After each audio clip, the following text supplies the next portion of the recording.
오늘은 은혜에 참여한 자 두 번째 시간으로 말씀을 같이 살펴보도록 하겠습니다. 은혜에 참여한다.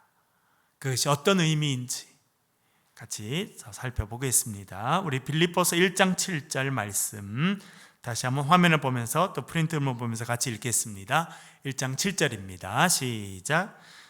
내가 너희 무리를 위하여 이와 같이 생각하는 것이 마땅하니 내 마음에 있으며 나의 매임과 복음을 변명함과 확증함에 너희가 다 나와 함께 은혜에 참여한 자가 됨이라. 아멘. 지난번에도 말씀드렸습니다만 빌립보서는 4장으로 된 대단히 짧은 편지입니다. 그런데 이 편지에 붙여져 있는 별명이 있습니다. 별명. 빌립보서의 별명 뭐라고 말씀드렸습니까? 그렇죠. 기쁨의 서신입니다. 기쁨의 서신. 이 4장 된 이 편지에 적어도 최소한 16번 이상 기쁨이란 단어가 쓰였습니다. 처음에 말씀드렸죠, 여러분. 사도 바울이 이 빌립보서를 쓸 때 사도 바울이 어디 있었다는 겁니까? 최고급 호텔에 있습니까? 궁전에 살고 있습니까? 정원이 착 펼쳐져 있고 바다가 보이는 그런 평안한 아름다운 집에서 편지를 쓰고 있습니까? 아닙니다. 어둡고 캄캄하고 냄새나고 빛도 별로 들어오지 않는 그 어두운 감옥에서 편지를 쓴 것입니다.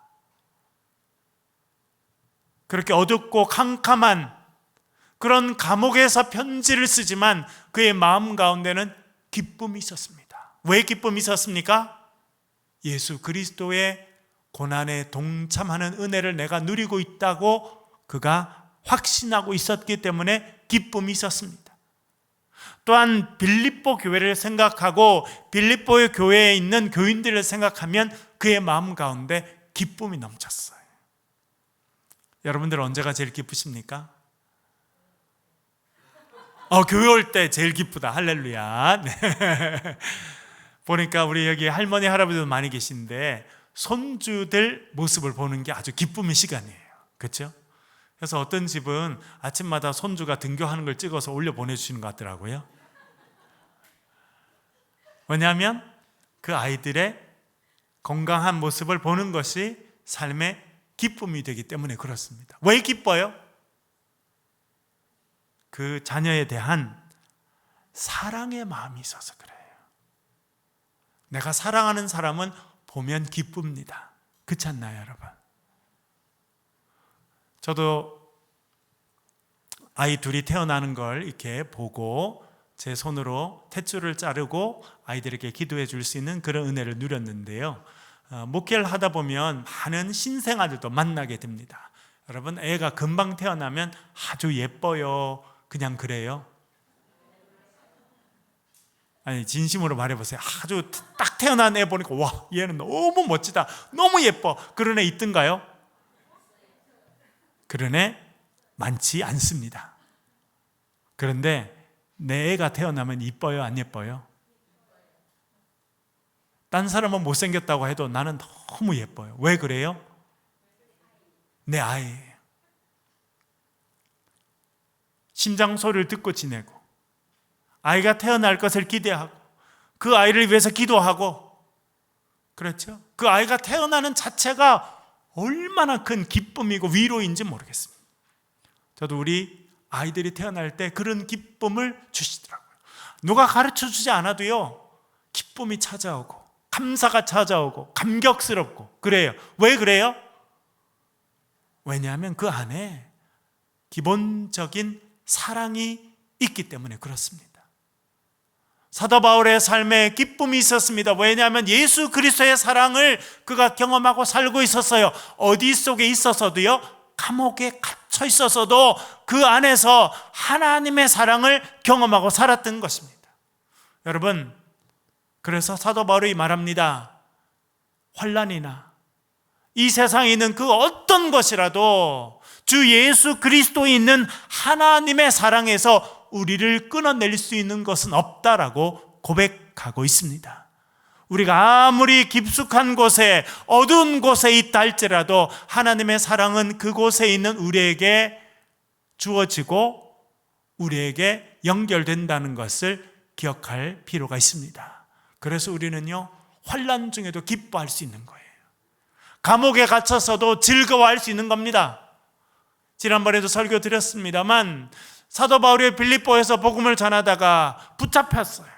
옷이 벗겨지고 매질을 당하고 발에는 쇠사슬이 채워져서 어두운 감옥에 던져졌습니다. 얼마나 억울하겠습니까? 내가 복음을 전했고 귀신에 들려서 고생하고 있는 그 어린애 여자애를 도와준 것, 그것이 죄라면 그것이 죄인데 공공연하게 옷이 벗겨지고 매질을 당하고 감옥에 던져지고 얼마나 억울합니까? 그런데 사도 바울은 그 감옥에서 뭘 했습니까? 감사하며 기도했어요. 감사하며 찬송했습니다. 왜요? 옆 사람이 보면 좀 오늘 감옥 들어온 사람 약간 들어보니까 뭐 큰 잘못도 안 했던데 엄청 매 맞고 감옥에 들어왔는데 찬송을 하네. 그렇지 않겠어요, 여러분? 세상의 기준으로서는요, 찬송할 수 없습니다. 억울하잖아요. 답답하잖아요. 원망이 생길 만하지 않아요, 여러분? 그런데 믿음의 눈으로 바라보니까 사도 바울은요, 그 매질을 당하고 감옥에 던져지는 그 일을 통해서 삶의 기쁨이 있고 감사가 있어서, 왜냐하면 그것이 내가 예수 그리스도의 고난에 참여하는 길이라는 것을 알고 깨달았기 때문에 그렇습니다. 그 사람들이 나를 억울하게 만들려고 한 것이 아니라 이 모든 과정을 통해서 내가 예수 그리스도를 닮아가고 예수 그리스도의 심정을 배우고 예수 그리스도의 고난에 동참하니 주님 감사합니다. 주님, 그래서 제가 주님을 찬양합니다 라고 결정할 수 있었던 것입니다. 여러분, 참여하는 것이 중요해요. 예수 그리스도의 삶에 참여하고 복음에 참여하고 예수 그리스도의 은혜에 참여하는 게 중요합니다. 왜? 그것을 깨닫게 되면요, 어떤 상황 가운데서도 우리의 삶에 기쁨과 감사가 있기 때문에 그렇습니다. 사도 바울은요, 빌립보 교회를 생각하면 마음에 기쁨이 넘쳤어요. 그래서 빌립보에 쓰는 이 편지가, 짧은 이 편지가 별명이 기쁨의 서신입니다. 감옥 안에서 울려 퍼지는 기쁨의 서신, 기쁨의 소식, 그것이 빌립보서예요. 왜 그렇게 기뻤느냐?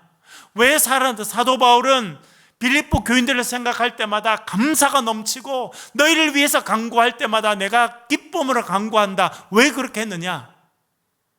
자기의 복음의 역사에 그 교회가 동참해 주었기 때문입니다. 참여해 주었기 때문이라는 거예요. 그것이 그에게 위로였고 그것이 그에게 기쁨의 내용이었습니다. 이렇게 말하죠. 내가 너희 무리를 위하여 이와 같이 생각하는 것이 마땅하니, 이와 같이 생각한다. 지난번에 우리 배웠죠. 너희를 생각할 때마다 하나님께 감사하고 너희를 위해서 내가 간구할 때마다 기쁨으로 간구한다. 이렇게 내가 너희를 기뻐하고 하나님께 감사하는 것이 너무나 마땅하다는 거예요. 빌립보 교회는 바울이 생각하면 감사가 넘치는 교회였어요. 여러분, 우리 새창조 교회가 누군가 우리 교회를 생각하면 감사가 넘치는 그런 교회가 될 수 있기를 간절히 바랍니다. 그리워지는 교회가 되고 은혜가 넘치는 교회가 되고 달려가고 싶은 그런 교회가 될 수 있기를 간절히 바랍니다. 얼마나 좋은 일이에요. 누군가 우리를 생각하고 이 교회를 생각하고 교회 안에 있는 우리를 생각할 때마다 마음에 감사가 넘치고 기쁨이 넘친다는 것은 얼마나 큰 복인지 모릅니다. 왜냐하면 이는 너희가 내 마음에 있으며 마음에 있다는 거죠. 사도 바울의 마음을 딱 살펴보면 그 마음 한 구석에 뭐가 있다는 겁니까? 빌립보 교회, 빌립보 교인들이 마음속에 있다는 거예요. 여러분 마음에는 누가 있으세요? 누가 있어요? 뭐라고요? 아, 천수동 목사가 있다고요? 할렐루야, 감사합니다. 다음 주에 제가 감사하고 해야겠네요. 네. 예, 감사합니다. 예, 그런 분이 은혜로운 분이에요. 근데 많은 사람들은 마음에 누가 살고 있어요? 나를 힘들게 했던 사람이 살고 있어요. 나를 괴롭혔던 사람이 살고 있고, 나의 사기쳤던 사람이 아직도 내 마음속에 살고 있고, 그렇죠? 30년, 40년 전에 나를 힘들게 했던 그 인간이 아직도 내 마음 가운데 들어있어요. 그래서 힘든 사람이 너무 많아요. 그런 분들은 여러분 잘 보내드리세요. 어딘가로 이렇게 잘. 그렇죠? 마음대로는 잘 안 됩니다. 왜요? 우리의 마음은요, 기쁨보다 슬픔이 훨씬 더 강한 감정이기 때문에 그렇습니다. 즐거움보다는 분노와 원망이 훨씬 더 강한 감정이에요. 그래서 그것을 우리 마음에 딱 쌓아놓을 때가 많아요. 우리 몸이 그렇게 하게 돼 있대요. 여러분, 마음을 살펴보시고, 여러분 마음에 여러분이 힘들게 했던 것, 여러분이 아프게 했던 사람들, 그런 생각들이 있으면 주님 앞에 기도하면서 내려놓으시고 보내실 수 있길 바랍니다.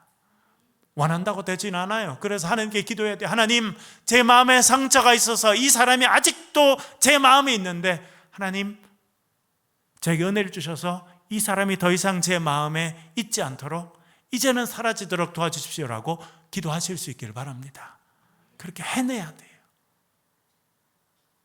그것은 그 사람에게 힘든 일이 아니라 나를 힘들게 하는 일이 된다니까요.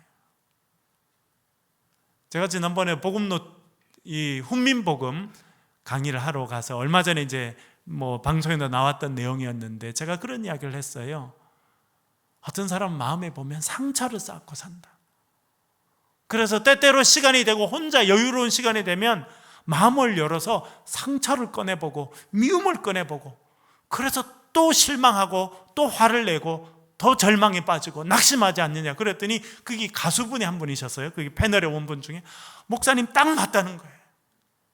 내가 그렇게 하고 많은 연예인들이 그런다는 거예요. 연예인들이 노래도 하고 그러면 인기가 있잖아요. 그래서 좋아하는 사람도 있는데 또 싫어하는 사람도 있잖아요.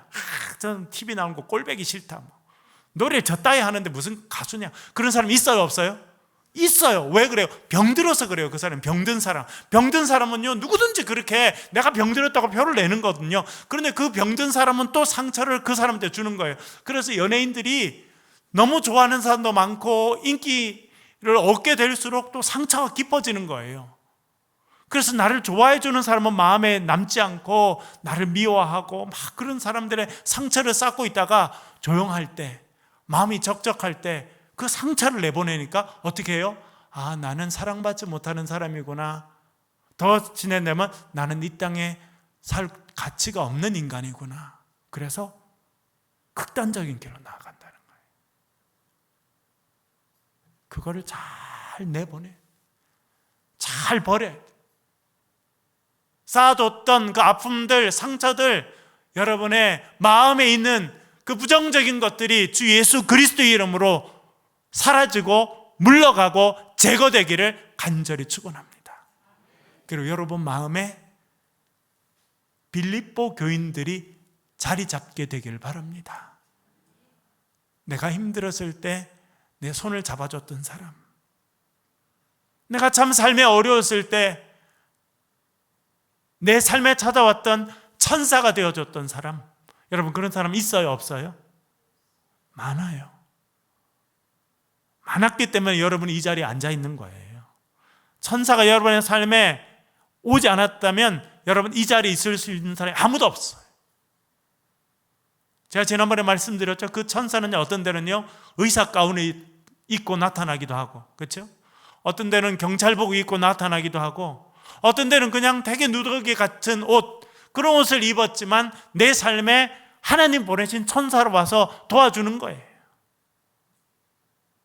잠깐이지만 내 삶에 와서 나를 위로해주고 나를 도와주고 했던 그런 사람들이 내 마음에 있고, 그런 좋은 기억들이 내 마음에 있어야 내가 살 수 있어요.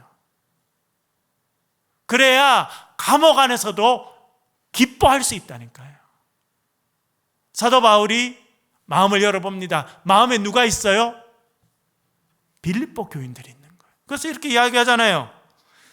이와 같이 생각하는 것이 마땅하니 이는 너희가 내 마음에 있으며 너희들이 내 마음에 있다는 거예요.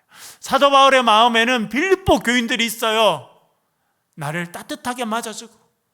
여러분, 빌립보에서 얼마나 힘들었습니까? 아까 말씀드린 것처럼 복음 전하다 붙잡혀서 매도 맞고 감옥에도 던져지고 힘들었어요. 유대인들이 와서 돌을 던지고 죽이려고 하고 힘든 상황 가운데서 복음을 전하고 교회를 세웠습니다. 그러나 함께 해줬던 사람들이 있었어요. 위로해줬던 사람들이 있었습니다. 같이 찬양했던 사람들이 있었어요. 그 빌립보 교인들이 마음에 남아있어요.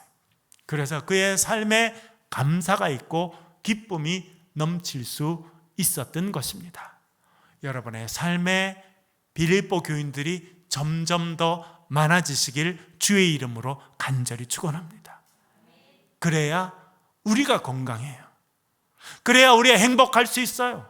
그래야 우리가 살아갈 수 있는 힘을 얻게 되는 것입니다. 마음에 있는 빌립보 교인들, 그들이 어떻게 했느냐면 이렇게 써놨습니다. 나의 매임과, 매였다는 거 뭡니까? 복음 전하다가 붙잡혔다는 거잖아요. 지금 편지를 쓰고 있는 상황처럼 감옥에 던져졌다는 거잖아요. 그것을 나의 매임과라고 말했습니다. 여러분, 복음을 전하고 선한 일을 해도 어려움이 다가옵니까? 안 다가옵니까? 다가옵니다. 왜 그래요? 사탄이 있어서 그래요. 악한 자들이 있어서 그렇다니까요. 우리가 결단하고 기도하고 결단하고 전도하고 결단하고 예배드리면 어려움이 찾아옵니까? 안 찾아옵니까? 찾아오죠. 왜 그래요? 사탄이 방해하는 거예요.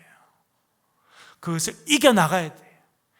든든히 이겨나가고 때때로는 참고 인내하고 견뎌나가야 그 다음 단계로 갈 수 있는데, 마음먹었다가 사탄이 와서 공격하면 확 무너지고 그런 사람들이 너무 많아요. 사도 바울 때때로 고난을 당하고 때때로 감옥에 던져졌지만 주님을 바라보며 그 일을 끊임없이 해갈 수 있었습니다. 그것은 주님의 사랑이 끊임없이 공급되었기 때문이기도 하고, 또한 빌립보 교인과 같이 자신의 매임에 동참해 준 사람들이 있었기 때문입니다. 이렇게 말해도 나의 매임과 복음을 변명함과 확정함에, 그가 나와서 복음을 변명하기도 하고, 그렇죠? 그리스도인들을 변호하기도 하고, 때때로는 복음이 뭔지 정확하게 알려주기도 하고, 그렇게 복음을 위한 일들을 감당했다는 겁니다. 그 일에 너희가 다 나와 함께 은혜에 참여한 자가 됨이라 라고 말해주고 있습니다. 그렇게 복음을 전하다가 갇혔을 때도 그 사람들이 함께 해주고, 복음을 전하다가 좋은 일이 있을 때도 기쁨을 같이 나눠주고, 그렇게 내 삶에 참여하고 동참해주는 빌립보 교인들이 마음에 있었기 때문에 그는 하나님께 감사하고 기뻐할 수 있었다고 말해주고 있습니다. 우리의 삶은 그리스도의 삶에 참여하는 것입니다. 사도 바울의 목적이 그거였어요. 그의 삶의 목적은 예수 그리스도를 온전히 본받는 것이었습니다. 그러기 위해서 그는 깨달았습니다. 십자가의 고난에 동참하고 참여해야 된다는 것을. 그래야 부활의 영광에도 참여하게 된다는 것을 그가 깨닫고 있었습니다. 그래서 기쁨의 서신인 빌립보에서 그는 여러 번 고난에 대해서도 말하고 있습니다. 빌립보서 4장 14절부터 16절까지 화면을 보면서 한번 읽어볼게요. 같이 읽겠습니다. 천천히 같이 읽을게요. 시작. 그러나 너희가 참여하였으니 잘하였도다. 빌립보 사람들아, 너희가 알거니와 복음의 시초에 내가 마게도냐를 떠날 때 주고받는 내 일에 참여한 교회가 너희 외에 아무도 없었느니라. 데살로니가 있을 때에도 너희가 한 번뿐 아니라 두 번이나 나의 쓸 것을 보내었도다. 아멘. 14절에도 그렇고 15절에도 그렇고 함께 참여한다는 표현이 나옵니다. 참여한다. 사도 바울은요, 위로가 됐어요. 그 빌립보 교인들이. 왜냐하면 빌립보 교인들이요, 늘 자기의 복음을 전하는 일에 참여해 줬기 때문이라는 거예요. 자기가 괴로울 때도 함께 해주고 기쁠 때도 함께 해주고 때때로 그가 복음을 전하다가 때때로 먹을 것이 없을 때도 있었어요. 그럴 때 빌립보 교인들이 생각하고 참여해 준 거예요. 사람을 보내서 먹을 것도 보내주고 마음도 전해주고, 그것이 그에게 위로가 되었다는 것입니다. 주기철 목사님이 계시죠? 우리 나라 순교자 가운데 가장 우리의 삶에 큰 등불로, 우리 기독교의 등불로 서 있는 분 중에 한 분이 주기철 목사님이신데요, 일제시대 때 목회를 하셨습니다. 그래서 잘 아시는 대로 이제 일제가 우리나라 민족 정신을 말살시키기 위해서 많은 일들을 했는데, 그 중에 하나가 교회 모이지 못하게 했어요. 예배 드리지 못하게 했어요. 그리고 목사님들이 하나님의 구원과 해방에 대해서 선포하지 못하게 했습니다. 그럴 분들이 있으면 잡아서 감옥에 데리고 와서 고문하고 또 감옥에 집어넣고 그런 일을 반복했는데, 주기철 목사님도 붙잡혀가서 취조당하고 고문당하다가 또 해방되고 또 일이 생기면 또 끌려 들어가고, 이런 일을 이제 계속 반복해서 하게 됩니다. 그리고는 여러분 잘 아시는 대로 감옥에서 순교하시게 됩니다. 그러니까 그 사모님과 아이들이 어떻게 됐겠어요? 남편이 없으니, 아버지가 없으니 얼마나 어려웠겠어요. 그래서 일제가 나중에 그 사모님과 아이들을 교회 사택에서 추방하도록 그렇게 해서 그분들이 교회 사택에서도 쫓겨나오게 됩니다. 그리고 아주 작은 집에 살고 있는데 사람들이 제일 감시를 하잖아요. 누가 그 길을 도와주는지. 그래서 교인들이 어떻게 했느냐 하면, 가서 이렇게 쌀을 팍 퍼가지고 이렇게 목사님 집에 갖다 주고 하면 순사가 쳐다볼 수도 있고, 그러니까 이렇게 모래 주머니 같은 주머니 있죠. 여러분 옛날에 그 운동회 할 때 보면 박 터트리기 할 때 모래 주머니 던지잖아요. 해보셨어요? 여러분 고급스러운 동네 사셔서 그런 거 안 하셨어요? 그런 것처럼 주머니에다가 쌀을 넣어서 이렇게 지나가다가 호주머니에 넣었다가 탁 던져놓고 그러면 사모님이 나가서 마당에서 그 주머니를 주워가지고 밥을 해먹었다는 거예요. 그게 참여하는 거예요. 그렇죠? 참여하는 거. 이 빌립보 교회가 사도 바울의 복음에 참여하고 복음으로 인한 고난에 참여하는 그런 교회가 되어서 그에게 기쁨이 되고 그의 큰 위로가 되었다는 것입니다. 여러분, 하나님께서 저와 여러분들을 부르셔서 은혜에 참여한 자가 되게 하셨습니다. 하나님의 일에 참여하고 복음을 전하는 일에 참여하고 하나님의 구원의 역사에 참여하는 사람들로 우리를 불러주셨다고 하는 것을 기억하실 수 있기를 간절히 바랍니다. 출애굽기에 가면 이 참여한다는 것, 하나님의 일에 참여한다는 것이 무엇인지 좀 더 구체적으로 알려주고 있는데요, 출애굽기 17장 8절부터 12절까지 우리 한번 천천히 읽어보겠습니다. 출애굽기 17장 8절부터 12절까지 우리 화면을 보면서 천천히 한 목소리로 읽어볼게요. 같이 읽겠습니다. 시작. 그때 아말렉이 와서 이스라엘과 르비딤에서 싸우니라. 모세가 여호수아에게 이르되 우리를 위하여 사람들을 택하여 나아가서 아말렉과 싸우라. 내일 내가 하나님의 지팡이를 손에 잡고 산 꼭대기에 서리라.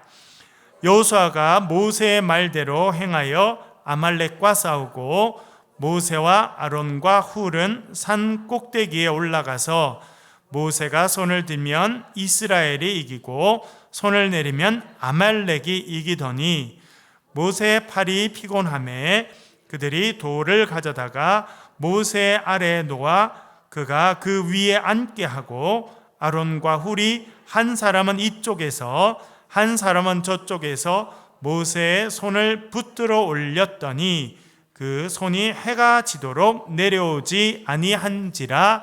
아멘. 여기 보면 이스라엘 백성들이 이제 출애굽해서 광야를 지나다가 전쟁을 하게 됩니다. 원하지 않는 전쟁이죠. 아말렉 족속이 쳐들어왔기 때문에 그렇습니다. 아말렉 족속은 오랫동안 광야를 유리방황하면서 노략질을 하던 그런 족속들이었습니다. 그러니까 이스라엘 백성들이 광야에 와서 있으니까 그들이 있는 먹을 거라든지 그런 또 귀중품을 빼앗아 가려고 또 아말렉이 오게 되니까 전쟁을 할 수밖에 없죠. 여러분, 참 어려운 일이 우리 삶에 많아요. 그렇죠? 누군가 우리를 공격하면 맞서서 싸울 수밖에 없습니다. 마음에 원치 않더라도 해야 될 수밖에 없을 때가 있는데, 아말렉과 이스라엘 백성들이 르비딤이라고 하는 곳에서 싸우게 되었습니다. 그랬더니 모세가 여호수아를 불렀죠. 여호수아야, 네가 사람들을 택해서 잘 전쟁할 수 있는 사람을 택해서 가서 아말렉과 싸워라, 그렇게 이야기합니다. 그리고 이렇게 말하죠. 내일 내가 하나님의 지팡이를 손에 잡고 산 꼭대기에 서리라. 그러니까 모세는요, 여호수아에게 이제 나는 나이가 들었으니 나는 쉴 테니까 너 혼자 전쟁터에 가서 싸우라, 그러지 않았어요. 네가 이제 군사들을 모아서 전쟁터에 나가서 아말렉과 싸워라, 그러면 나는 산 꼭대기에 올라가서 하나님께서 주신 그 지팡이를 쭉 내밀어서 홍해가 갈라질 때 사용했던 그 능력의 지팡이, 하나님께서 주신 그 지팡이를 들고 산 꼭대기에 가서 너가 싸울 때 나는 하나님께 기도하면서 너의 싸움에 동참하겠다, 그런 의미예요. 참여한다는 거예요. 참여. 그래서 10절에 보면 여호수아가 모세의 말대로 행하여 아말렉과 싸우게 됩니다. 그러니까 또 모세가 시키니까 여호수아는 그 말을 잘 듣고 좋은 사람들을 모아서 이제 르비딤 그 들판에 가서 이제 아말렉과 싸우게 됩니다. 그랬더니 모세가 산 꼭대기에 올라갔는데요, 혼자 올라간 것이 아니라 두 사람이 같이 올라갔습니다. 누가 올라갔어요? 아론과 훌. 아론은 누구예요, 여러분? 모세의 누구예요? 형이에요, 형. 사실은 형. 모세가 지도자고 그 지도자 모세의 형이 아론입니다. 여러분, 아론도 참 훌륭해요. 나중에 아론이 뭐가 됩니까? 대제사장이 되죠. 그리고 아론의 자손들이 대대로 제사장 가문이 됩니다. 왜 그럴까요? 그의 마음이 하나님 중심이었기 때문에 그래요. 벌써 여러분 보세요. 내가 형이에요, 동생이에요. 근데 동생이 지도자야. 그래, 너 잘났으니까 네가 알아서 해라, 그렇게 하는 형들도 있어요, 없어요? 동생이 잘 되는 걸 시기하는 형이 있어요, 없어요? 있죠. 그런데 오늘 본문에 보면 자기의 동생인 모세가 지도자로 산 위에 올라갑니다. 이제 올라가서 이스라엘 백성들을 대표해서 싸우고 있는 여호수아를 위해서 손을 들고 기도하는 일에 그가 가서 돕는 역할을 하게 됩니다. 하나님께서 나보다 나의 동생 모세에게 은혜를 주시고 그를 지도자로 세웠으니 나는 그 동생인 모세를 잘 돕고, 나의 육신적으로는 동생이지만 영적으로는 우리 이스라엘의 지도자인 모세를 내가 잘 도와야겠다, 그렇게 생각하고 살았던 것 같아요. 평소에 이제 그런 모습이 드러나게 되는 것입니다. 그래서 모세가 올라갈 때 아론과 훌이 산꼭대기에 같이 올라갑니다. 그래서 아말렉과 전쟁을 하는데 모세가 그 하나님 주신 지팡이를 들고 두 손을 딱 들고 있으면 이스라엘이 이겨요. 그런데 계속 손을 들고 있을 수가 없으니까 팔이 내려오잖아요. 그러면 아말렉이 이기고, 그런 일이 생기게 됩니다. 재밌죠, 여러분? 기도하는 사람과 실제 전쟁터에 가 있는 사람이 연결되어 있다는 거예요. 이건 우리에게 대단히 영적으로 중요한 걸 말합니다. 여러분, 우리 자녀들이 나가서 기도할 때가 있습니다. 학업을 열심히 하는 자녀들도 있어요. 지금 대학 입시가 얼마 안 남았으니까 또 대학 입시를 앞두고 열심히 하는 자녀들이 있습니다. 타지에 가서 열심히 직장 생활하는 자녀들도 있고, 우리 교인들 자녀들 중에 해외에 가 있는 자녀들도 있어요. 거기서 공부도 하고 직장 생활도 하고 열심히 살고 있어요. 그래, 네가 갔으니 마음대로 살아라, 그게 아니라 뭐예요? 우리는 여기서 뭘 해야 된다는 거예요? 자녀를 위해서 축복하며 기도하는 거예요. 그래서 이 산 위에 있는 모세가 손을 들고 있으면 하나님의 백성들이 이기게 되고 손이 내려오면 아말렉이 이기게 되는 그런 일이 생깁니다. 그래서 모세가 계속 손을 들고 있고 싶은데 마음대로 안 되잖아요. 왜요? 우리 몸이 그래요. 계속 팔을 들고 있으면 팔이 저려서 들고 있을 수 없습니다. 그러면 아말렉이 또 이기게 되니까. 그래서 돕는 사람 둘이 오게 되죠. 그래서 이제 이 아론과 훌이 가서 적당한 돌을 갖고 와서 계속 또 서 있을 수도 없으니까 돌 위에 의자처럼 만들어서 돌 의자 위에 모세가 앉도록 했습니다. 그리고 모세가 앉으니까 한 사람은 오른쪽에 한 사람은 왼쪽에 서서 모세의 팔을 딱 붙잡아줘서 모세의 팔이 내려오지 않도록 했다, 그렇게 말씀해 주고 있습니다. 그래서 결론적으로 여호수아가 이끄는 이 군대가 아말렉을 쳐부수고 승리할 수 있게 되었다는 것입니다. 이것이 복음의 일에 참여하는 것이에요. 하나님의 일에 참여하는 것입니다. 여러분, 말은 쉽지만 생각보다 어렵습니다. 제가 아까 말씀드렸지만 아론이요, 야, 모세 하나님이 너를 쓰시는 줄 몰라도 나 우리 집에서 내가 형이야, 알았지? 형으로 잘 모셔. 이렇게 한다면 어떻게 됐겠습니까? 모세의 팔이 내려올 수밖에 없었겠죠. 그러나 하나님 앞에서 그걸 다 내려놓고, 동생이지만, 육신적으로는 동생이지만 하나님께서 세우신 영적인 지도자, 그를 내가 도와서 그를 도울 뿐만 아니라 이스라엘 백성들이 살아나는 일에 내가 동참해야겠다, 그렇게 해서 그가 동참하게 됩니다. 하나님께서는 아론의 그런 모습을 보시고 그를 나중에는 대제사장으로 세워주시지 않았나, 이런 생각들도 해보게 됩니다. 여러분들 하나님께 주신 기회를 잘 보시고 지혜롭게 은혜에 동참하는 인생이 되실 수 있기를 간절히 바랍니다. 오늘 수요 기도에 오셔서 같이 찬양한 거, 이게 은혜에 동참하는 거예요. 여러분, 찬양하니까 어떠세요? 참 좋지 않아요? 어디서 여러분 이런 찬양을 마음껏 하시겠습니까? 저는 주일날 교회 와서, 수요일날 교회 와서 찬양하고 찬양 듣고 하니까 얼마나 좋은지 몰라요. 그리고 제가 아까 아내랑 같이 운전해서 오면서 이렇게 동영상 강의를 하나 들었는데, 미국의 그 제일 유명한 암병원 MD 앤더슨이라고, 텍사스 대학 소속의 MD 앤더슨, 세계에서 제일 유명한 암병원 전문 병원인데, 거기서 20몇 년이나 근무하셨던 그 의사분이 계신데 그러더라고요. 그분이 크리스찬이에요. 그래서 뭐라 그러냐면, 자기가 의사로서 이렇게 보니까 암을 죽일 수 있는 암세포도 사실 우리 몸 안에 수십 개씩, 수백 개씩, 수천 개씩 매일 생기거든요. 사실은 매일, 건강한 사람은 똑같아요. 매일 생기고. 근데 그 암세포가 생겨도 건강한 세포들이, 그 암세포를 죽이는 세포들이 계속 그 암세포를 죽이기 때문에 암세포들이 모이지 못하고, 암세포들이 이제 다 모이면 그게 암 덩어리가 되고 암으로 발전하잖아요. 그래서 암세포들이 끊임없이 생겨도 우리 몸 안에 있는 그런 암을 죽이는 세포들, 그런 세포들이 공격을 하기 때문에 우리가 계속 건강을 유지할 수 있는 건데, 그를 NK 세포라고 한대요. Natural Killer 세포, Natural Killer. 우리 몸 안에서 자연스럽게 만들어지는 거예요. 우리가 건강하면, 우리의 삶에 기쁨이 넘치면, 감사가 넘치면 이 암을 죽이는 세포들이 많이 생겨나게 되는데, 그분의 표현에 그래요. 그분이 전문가니까 저보다 훨씬 정확하겠죠. 교회에서 찬송하고 사는 분들 있잖아요. 특별히 성가대하고 이런 분들, NK세포가 보통 사람보다 1500배가 더 생긴답니다. 이거는 그분의 의견이에요. 저는 저보다 훨씬 전문가니까 깜짝 놀랐어요. 그래서요, 찬송하고 사는 게 너무 중요한 거예요.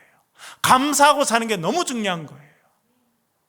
우리가 하나님을 찬송하고 지내면요, 우리의 몸도 기뻐해서 우리의 몸도 건강한 세포들이 계속 생겨나서, 건강한 세포들이 암세포가 어디 있나, 우리 병들게 하는 세포가 어디 있나, 밖에서 들어온 나쁜 바이러스가 뭐가 있나 가서 다 죽이는 거예요.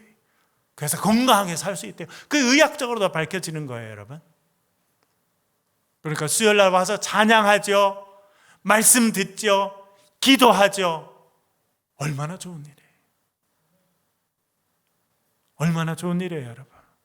그렇게 해서 우리의 삶에 감사가 넘치고 기쁨이 넘치고 복음에 참여하게 되고 하나님의 일들을 감당하게 되고, 그렇게 하는 인생으로 살 때 이 땅에서도 건강하고 하나님 나라의 복도 누리며 살아가게 될 줄로 믿습니다. 사도 바울이 그렇게 빌립보 교인들을 사랑할 수 있었던 요인은요, 예수 그리스도의 마음을 갖고 살아서 그래요. 1장 8절 읽어보겠습니다. 빌립보서 1장 8절 같이 읽겠습니다. 시작. 내가 예수 그리스도의 심장으로 너희 무리를 얼마나 사모하는지 하나님이 내 증인이시니라. 아멘. 여기에 좀 특별한 표현이 나왔죠. 예수 그리스도의 심장으로 너희 무리를 얼마나 사랑하는지 사모하는지 하나님이 내 증인이시다. 사도 바울이요, 자기의 말이 진짜라는 걸 강조하기 위해서 누가 증인을 쓴다는 거예요? 여러분, 어느 법정에서 하나님이 증인이 되시던가요? 그처럼 자기의 마음이 진실하다는 거예요. 우리의 배부까지 살펴보시고 우리의 마음의 심장을 다 아시고 우리 머리털끝 하나 다 세시는 하나님께서 나의 증인이 되시는데, 그처럼 내가 진심으로 말하는데 내가 예수 그리스도의 심장으로 너희 무리를 사랑한다. 공동번역이 이렇게 번역했어요. 1장 8절을 공동번역을 읽어보겠습니다. 시작. 내가 그리스도 예수의 지극한 사랑으로 여러분을 그리워하고 있다는 사실은 누구보다도 하나님께서 잘 알고 계십니다. 아멘. 예수 그리스도의 지극한 사랑으로 사랑한다는 거예요. 예수님의 사랑으로 사랑하기 때문에 빌립보 교인들을 더 사랑하고 빌립보 교인들을 생각할 때마다 기뻐할 수 있었습니다. 여러분, 그것은요, 빌립보 교인들이 자신의 복음에 전하는 일에 동참해 준 것이 기쁘고 좋은 일이었기도 했지만, 제가 보면요, 더 큰 것은요, 사도 바울에게 있는 거예요. 여러분, 빌립보 교인들도 부족한 게 있었겠어요, 없었겠어요?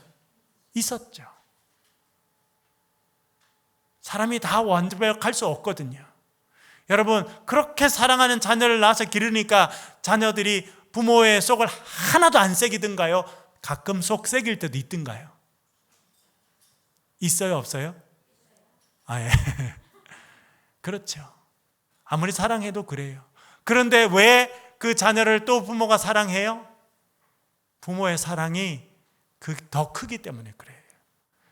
사도 바울이 빌립보 교인들을 생각할 때마다 감사하고 기뻤던 것은 사도 바울이 예수 그리스도의 사랑을 받았기 때문이고, 그 사랑으로 마음이 가득 찼기 때문이고, 그 사랑으로 빌립보 교인들을 날마다 생각했기 때문에 그의 삶 가운데 기쁨이 넘쳤다라고 하는 것입니다. 여러분, 예수 그리스도의 사랑이 여러분의 마음에 날마다 공급되실 수 있기를 간절히 바랍니다. 그래야 살 수 있어요. 여러분, 우리의 감정은요, 우리 그릇에 담겨있는 물과 똑같아요. 양동이에 담겨있는 물과 똑같아요. 옛날에 저희들 시골에 살 때는 수도가 없었잖아요. 저희 집은 그랬거든요. 수도가 집에 없었어요. 그러면 어떻게 해야 돼요? 우물에 가서 퍼와야지. 어느 시대 때 사람인가 제 아내가 그럴지도 모르겠어요. 그래서 우물에 가서 물을 양동이에 갖고 퍼가지고 그걸 이제 아껴가면서 쓰는 거예요. 그렇죠? 그거 가지고 밥도 해야 되죠. 뭐 빨래도 해야 되죠. 얼굴도 씻어야 되죠. 다 그걸로 하는 거예요. 정해져 있어요. 쓰면 없어져요. 다시 담아와야 돼요. 우리의 마음도 감정도 똑같아요, 여러분.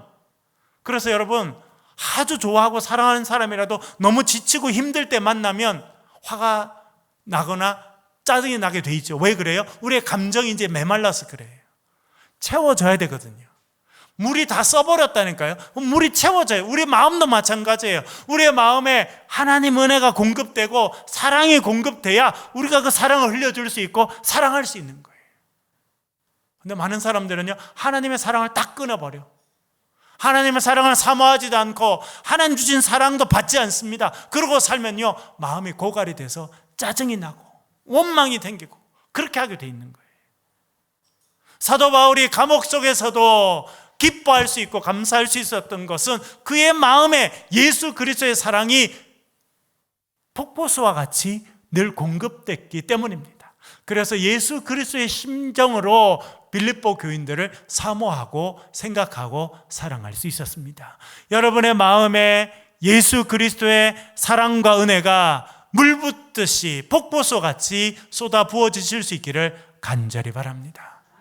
그래야 우리가 내가도 기쁠 수 있고 즐거울 수 있고 내가 사랑하고 내 주위에 있는 사람들에게도 감사와 기쁨이 전달될 수 있는 것입니다.